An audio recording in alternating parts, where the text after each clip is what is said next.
Sheikh Shafiq new York থেকে কেমন আছেন? আশা করি নিশ্চয়ই ভালো আছেন। আর আমি এই মুহূর্তে রয়েছি পার্সেস্টারে, এখন বিকালবেলা। আর এটি হচ্ছে ওয়াসেস্টার সাবওয়ে 6 আর এটি হচ্ছে একটি ফুনারেল। আর আমার পিছনে হচ্ছে স্টাইল বাংলা বাজার। আর এটি একটি আড্ডা রেস্টুরেন্ট হতে যাচ্ছে, শীঘ্রই চালু হবে। তো আজকে তাপমাত্রা অনেকটাই ভালো,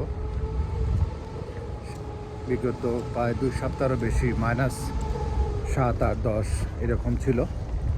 আর সেই বরফগুলি এখনও পড়ে রয়েছে, এই যে আমার পিছনে দেখছেন। আজকে অনেকটাই ওয়েদার ভালো, সেই জন্য ভালো লাগছে। সেই কদিন তো ঠান্ডার জন্য বেরোনো যায়নি।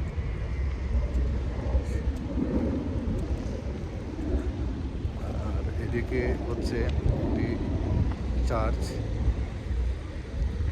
আর এদিকে আমাদের সুন্দরবন সুপার মার্কেট। তো ভালো থাকুন। ভিডিওটি ভালো লেগে থাকলে লাইক, শেয়ার, কমেন্ট করবেন। তো বিদায় নিচ্ছি বরফ রাজ্য থেকে। খুদা হাফেজ।